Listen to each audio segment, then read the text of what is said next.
Buenos días a todos. La verdad que siempre es un honor para mí compartir con ustedes. Muchísimas gracias al comité organizador. Y vamos entonces a hablar de cómo cada resultado que tratamos de obtener con nuestros pacientes podemos optimizarlos a través de lo que es asegurar lo que es la composición corporal adecuada de los mismos. Déjame ver para hacerlo.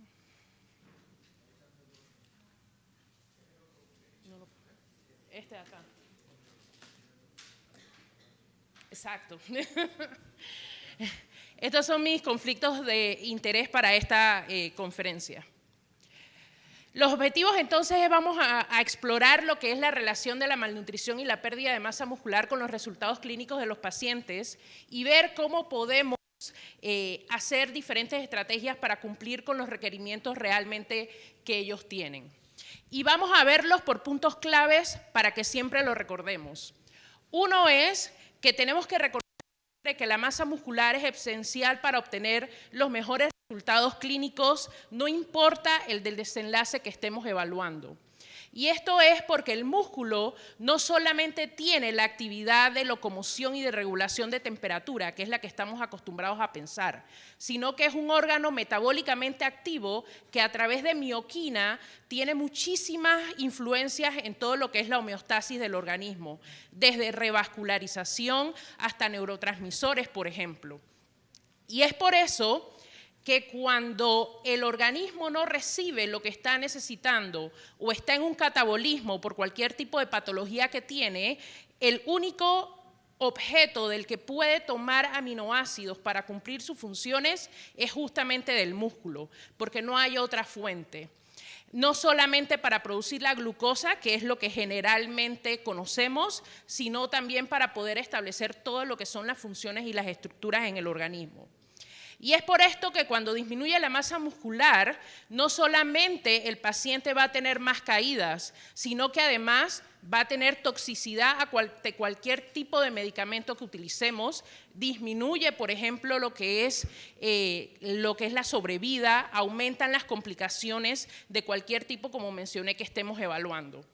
Y no importa la patología que veamos, pacientes nefrópatas, pacientes cardiovasculares, pacientes HIV positivos, pacientes la que quieran, pacientes quirúrgicos, pacientes en falla cardíaca, realmente siempre la disminución de la masa muscular está asociada a peores resultados clínicos, tanto de morbilidad y de mortalidad. Y miren que interesantemente, hasta en pacientes adultos sanos que llegan a un hospital con trauma luego de un accidente automovilístico, si en esa tomografía de ingreso se ve que el paciente tiene menor masa muscular, va a tener peores resultados clínicos. Y pensamos que el paciente está sano y solamente tuvo un accidente en un automóvil. No vamos a revisar todo esto porque la verdad es que la literatura es muy amplia, pero lo que quiero que recordemos es que a medida que empeora la pérdida de la masa muscular de los pacientes, asimismo van empeorando las complicaciones asociadas y la muerte, con llegar hasta un 100% de mortalidad al perder la masa muscular. E interesantemente, cuando estamos en el hospital, pensamos que los pacientes pierden peso y pensamos que es grasa, pero no, la grasa solamente se puede movilizar 170 gramos al día.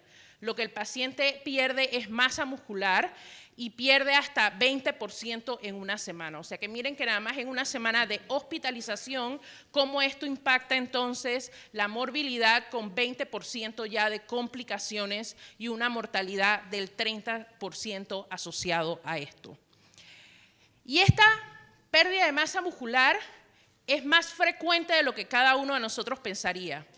Porque lo que ocurre es que estamos acostumbrados a tener un pensamiento, una imagen de un paciente caquéctico para pensar que el paciente ha perdido masa muscular.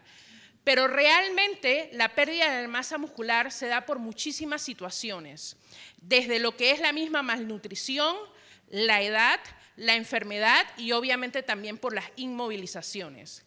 En Panamá, la desnutrición es alta. Más de la mitad de los pacientes que se hospitalizan al momento de escribir que se admite el paciente ya están desnutridos. Para mi hospital es el 54.5% de los pacientes. O sea que estamos hablando de que es altamente probable que los pacientes que nosotros estamos viendo estén desnutridos. Los pacientes con cáncer, este valor se eleva hasta un 75%. Y es por todos estos factores. Uno es la edad. Nosotros estamos aquí sentados y ya por la edad que tenemos estamos perdiendo masa muscular. Esta pérdida inicia desde los 27 años. Y se comienza a formar, a volver más atenuada a partir de los 40 años. Y cada 10 años, entre los 40 y los 70 años, se pierde un 8% de la masa muscular. Cuando se llega a los 70 años, se comienza a perder un 15% cada día. Y es por esto que en la comunidad hasta un 30% de las personas ya tienen una disminución de la masa muscular solamente por la edad. El otro es el estrés. Ese estrés en el que está sometido el paciente con la patología que estamos viendo. Obviamente hay diferentes niveles de estrés que van a ocasionar mayor catabolismo y que se mantenga por más tiempo, pero todos van a tener algún grado de estrés que va a afectar ese músculo. Y muy importante que recordemos que ese estrés no termina el día que dejamos de ver al paciente o le damos salida del hospital, sino que se puede mantener elevado el catabolismo hasta 2 años después del egreso del paciente.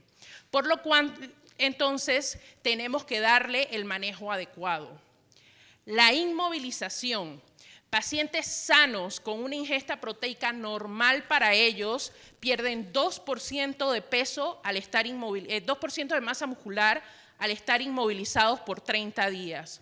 Obviamente esto empeora en los adultos mayores y obviamente empeora con la enfermedad porque ya hablamos del catabolismo. Y algo particular que tenemos nosotros, sobre todo cuando estamos hablando de pacientes hospitalizados, es que creemos que el paciente se está movilizando porque tenemos órdenes de deambulación en los expedientes. Pero ya los estudios han demostrado que la media de caminata de los pacientes en el hospital es solamente de 7 minutos al día.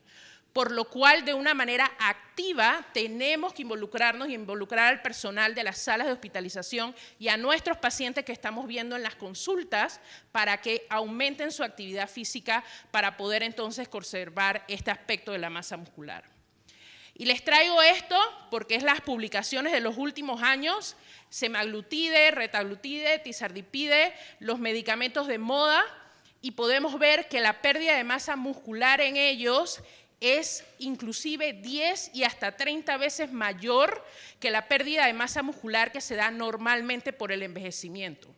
O sea que esto es un aspecto que tenemos que tener en cuenta porque ya tenemos una población importante y esto va a comenzar a aumentar de pacientes que están realmente sarcopénicos por el uso de estos medicamentos y además que debemos recordar que si entonces indicamos estos medicamentos, el paciente tiene que tener un acompañamiento de rehabilitación física y además de nutrición adecuado para poder modular esta pérdida de masa muscular y que así entonces el paciente no vaya a complicarse en el momento o en cualquier patología al futuro por esta pérdida de masa muscular que se vuelve oculta, porque estamos felices porque estamos perdiendo peso y realmente hay una pérdida muy importante de masa muscular como podemos ver.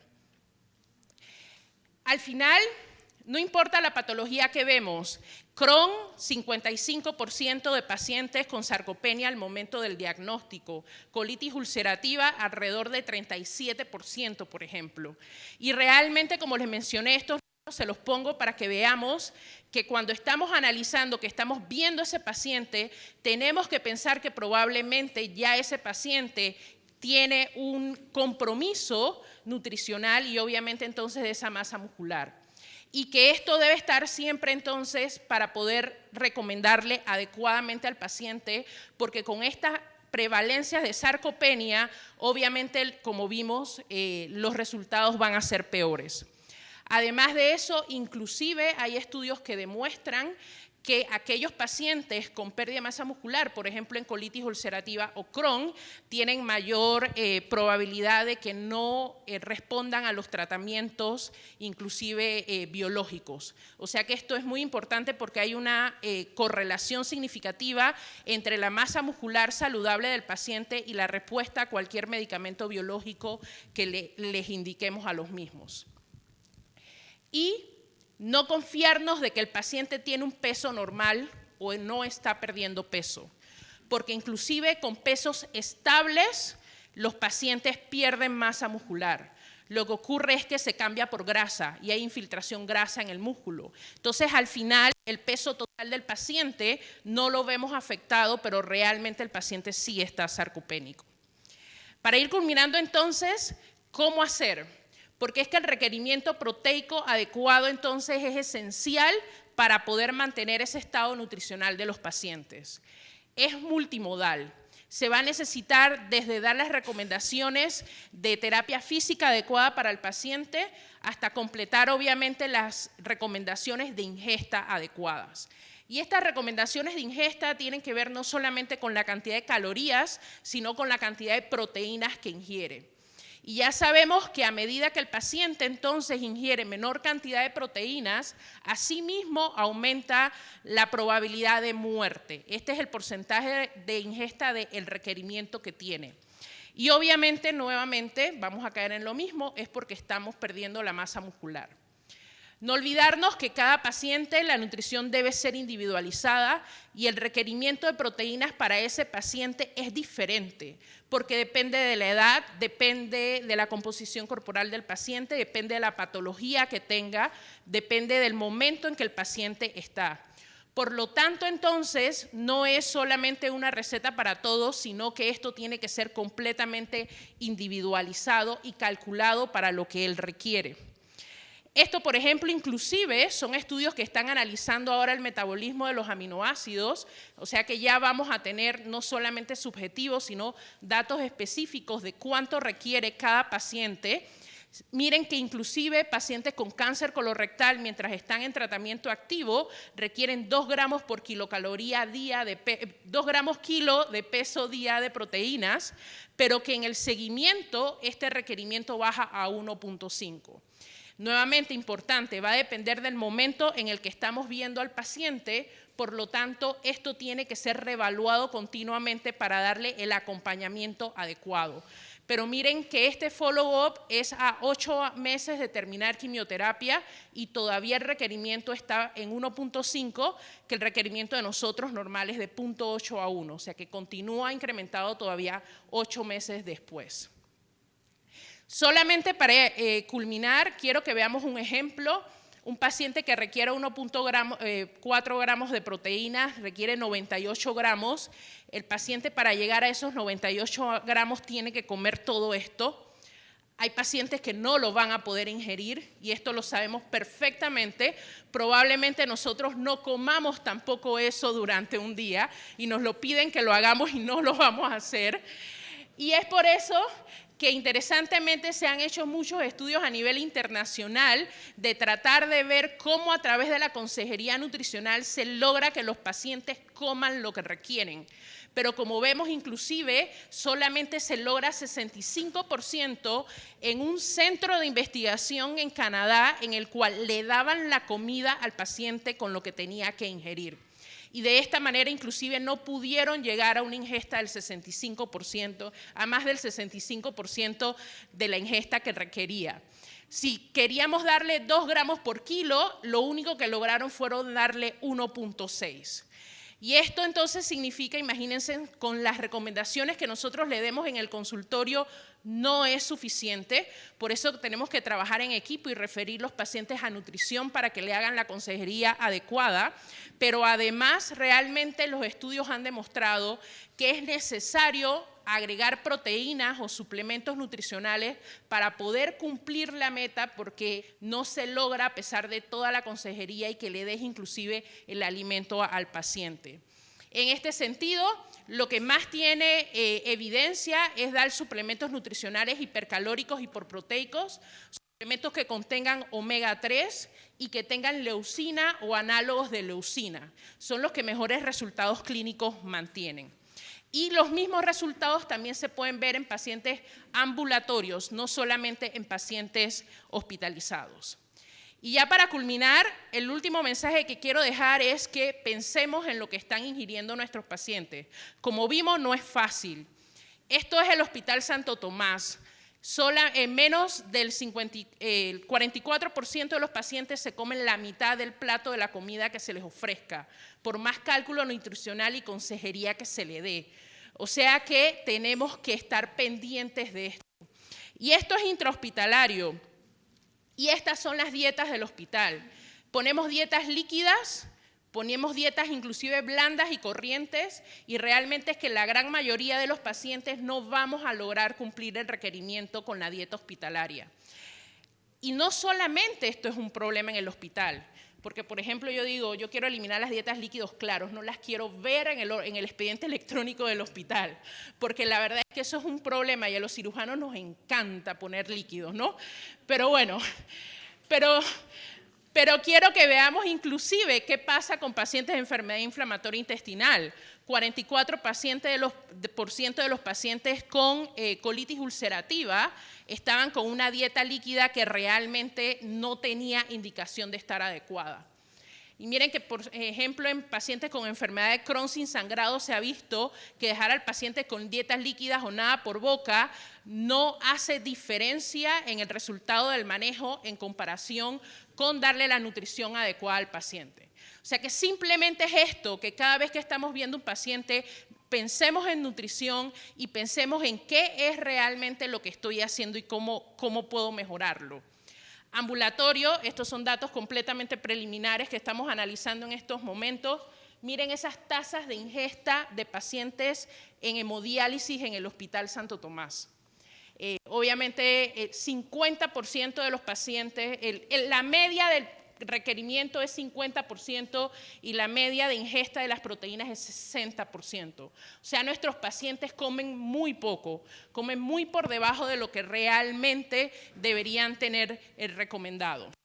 Así es que solamente quiero que nos llevemos que la terapia nutricional es costo efectiva y de bajo costo. Inclusive el estudio más grande de nutrición, que es el estudio Nourish, comprobó que el número necesario a tratar para prevenir una muerte con terapia nutricional es de 20, lo cual es muy por debajo, por ejemplo, de los estudios para prevenir muerte por riesgo cardiovascular en comparación. Y que recordemos que la terapia nutricional es un derecho humano de los pacientes, por lo cual tiene que ser, y no pensar en la terapia nutricional como una dieta, realmente es parte del tratamiento que le estamos dando a ellos y está dentro de ese derecho que el paciente tiene y merece tener. Y que, como les mencioné, muchas gracias a todos. Al final esto siempre es un trabajo en equipo y apoyarnos con todo el personal que tenemos disponible. Gracias.